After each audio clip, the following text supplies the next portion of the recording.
सभी को नमस्कार। आज मैं एक नए क्वेश्चन के साथ आया हूँ। कुछ चैप्टर नंबर 5 का ही एक्सरसाइज 5.3। ठीक है, तो आज हम एक नए क्वेश्चन को समझेंगे। क्वेश्चन नंबर 5 है। क्वेश्चन आपके सामने है, आप इसको एक बार पढ़ सकते हो। ठीक है, तो इसको समझते हैं हम। सबसे पहले मैंने बताया था कि किसी भी क्वेश्चन में क्या गिवन रहता है वो दिया पहले लिखते हैं और गिवन के आधार पर ही हम सॉल्यूशन निकालते हैं जो पूछा गया क्वेश्चन में क्या पूछा गया। ठीक है, तो इसमें गिवन में लिखेंगे हम किसी एपी का प्रथम पद। ठीक है, इतनी सी लाइन पढ़ने पर हमको मिल गया प्रथम पद। प्रथम पद को हम ए से डिनोट करते हैं, ए बराबर 5 मिल गया। ठीक है, अंतिम पद 45 है। अंतिम पद मतलब ए एन मिल गया, 45 है। और योग है 400। क्या है, सभी जो पदों का जो योग है वो 400 है, मतलब एस एन। एस एन भी हमारे पास मिल गया। एस एन इक्वल टू हमारे पास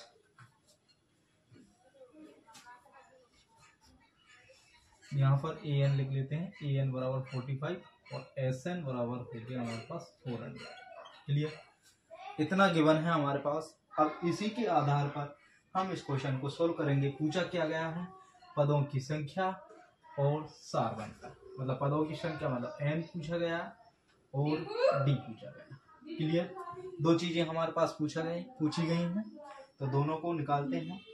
तो हमारे पास दिया है एस एन और ए एन। तो एस एन का एक फॉर्मूला है जिसमें ए एन से रिलेशन है और ए से रिलेशन है।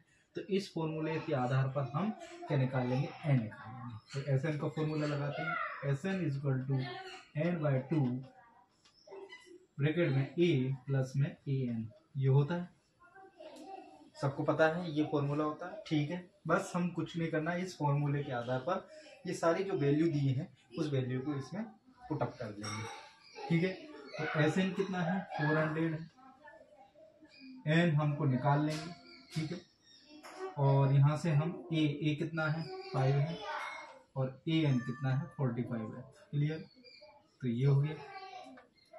तो यहाँ पर क्या करेंगे, 400 हो जाएगा, एन बाई 2 हो जाएगा, इन 2 में इन दोनों को जोड़ने पर कितना मिलेगा, 50 मिलेगा।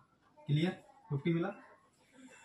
अब इस 50 को हम 2 से डिवाइड कर देंगे तो कितना हो जाएगा, 25 हो जाएगा। ठीक है, तो 400 is equal to N into में 25। एन ये बचा और ये 25 इधर बचा। अब ये मल्टीप्लाई में है, इधर आएगा तो डिवाइड में आ जाएगा। तो 400 divide 25 is equal to N आ जाएगा। तो 5 से इसको डिवाइड करेंगे, सॉरी 25 से डिवाइड करेंगे 400 को, तो 25 1 जा 25, बचा कितना 15 और 150 हो जाएगा। और 25 का 150 करेंगे तो 6 बार आएगा। कितनी बार जाएगा, 6 बार, 16 हो जाएगा। क्लियर, तो एन की जो वैल्यू आई है वो आई है 16। क्लियर, इसकी वैल्यू आ गई है ना, 1 फाइंड हो गया हमारा। एन की वैल्यू जो है वो 16 आ गई है। अब हमको डी निकालना है। अब डी, इतने से क्वेश्चन से ये हालत मिल गया होगा कि अब जो हम डी निकालेंगे वो सिंपल रह गया है।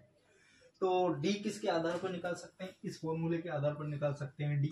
ठीक है, ए एन बराबर कितना हो जाएगा, ए एन इक्वल टू, ठीक, A N number of terms कितने हो गए, 16 हो गए, है ना। तो ए एन का जो फॉर्मूला होता है एन माइनस 1, सॉरी ए आएगा इसमें, ए प्लस में एन माइनस 1 इंटू में डी। इस फॉर्मूले से हम डी की वैल्यू निकाल लेंगे। तो ए एन की वैल्यू मतलब ए 16 की वैल्यू है, जो ए एन की वैल्यू 45 है, और ए की वैल्यू कितनी है 5 प्लस एन हमारे पास 16 माइनस 1 और डी की वैल्यू हमारे पास 5 है। क्लियर, तो यहाँ 45 इज इक्वल टू 5 प्लस में 16 में 1 गया तो 15 डी, सॉरी डी नहीं है हमारे पास, सॉरी यहाँ पर डी को कोई वैल्यू नहीं है, तो डी तो हमको निकालना है। ये हो जाएगा 15। ठीक है, ओके, इतना पता चल गया। तो यहाँ पर 15 डी था, ये 5 इधर आ जाएगा, 45 में से 5 माइनस करेंगे और इधर 15 डी हो जाएगा। तो ये दोनों करेंगे 40 हो गया और इधर हो जाएगा 15 डी, और डी बराबर हो जाएगा 40 अपॉन 15 दैट इज डी। और इन दोनों को जो लास्ट तोड़ने पर किससे डिवाइड होगा, किसी से डिवाइड नहीं हो रहा, 40 और 15 दोनों किसी से डिवाइड नहीं होंगे, तो डी की जो वैल्यू आएगी 40/15 आएगी। ठीक है, तो ये हमारा डी निकल आया। ओके, तो आप जिस बच्चों को लिखना है वो लिख सकता है। अब इसके बाद एक नया क्वेश्चन करेंगे। ठीक है,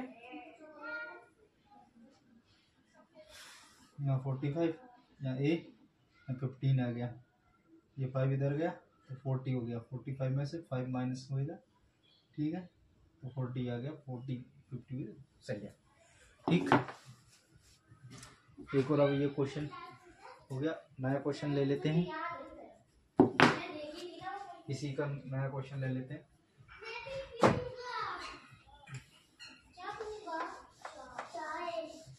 इसी एक्सरसाइज का एक और क्वेश्चन ले लेते हैं, है ना, तो कुछ समझ में आ जाएगा कि कैसे करना हमको।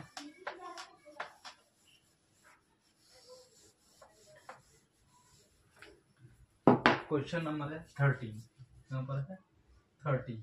ठीक है, तो 13 क्वेश्चन है कि 8 के प्रथम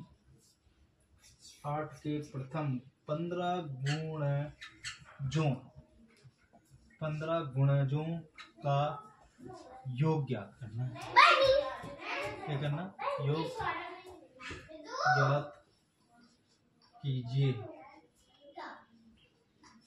ठीक है,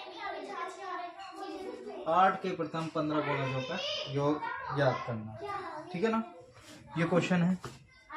तो 8 के प्रथम 15 गुणजों का योग। ठीक है, तो हम 8 के 15 गुणज तो लिखेंगे नहीं, तो इसलिए हमारे पास जो 8 के टेबल में पहला जो 8 आएगा वो 8 आएगा, दूसरा 8 के टेबल में 16 आएगा। ठीक है, और तीसरा आएगा 24। बस 3 लिख लेते हैं, और लास्ट का जो आएगा 15 बार, तो 15 अट्टे कितना होता है, 15 अट्टे 120 होता है ना। ठीक है, कितना होता है, 15 अट्टे 120, ये लास्ट। बस सभी एपी बन गई हमारी, सिंपल। इसमें क्या ज्ञात करना, एसएन ज्ञात करना। एपी हमारे पास मिल गई है, सिंपल है कि 8, 16, 24 15 के टेबल में जो आएगा, सॉरी 8 के टेबल में आएगा जो इसमें लिखेंगे। तो बस इससे हमको क्या मिल गया, ए एन है हमारे पास 120, ए हमारे पास 8, और इसमें किसकी जरूरत पड़ेगी, एन की। तो 15 गुणा मतलब कितने हैं, यहाँ पर 15 हैं, तो एन भी हमारे पास 15 हो गया। बस एस एन का फॉर्मूला लगा लीजिए। एस एन का फॉर्मूला लगाओगे क्या, n/2 यहाँ a प्लस ए एन। ठीक है, और एस एन बराबर एन की वैल्यू कितनी है, 15 डिवाइडेड बाई 2। ए की वैल्यू कितनी है, ए की वैल्यू है 8 प्लस में 120। ठीक है, 15/2 इंटू 120 प्लस 8, तो ये हो जाएगा 128। क्लियर, 2 से इसको डिवाइड किया 6 बार और 4 बार, तो 64 इंटू 15 करेंगे तो 15 4 जा 60 होता है, और 15 6 जा 90 होगा, है ना, और 96 हो जाएगा, ये हो जाएगा 960। इसका आंसर एसएन की वैल्यू जो है वो ये आ गया है। क्लियर, यहाँ तक भी ये सवाल भी बहुत अच्छे से समझ में आ गया होगा, है ना।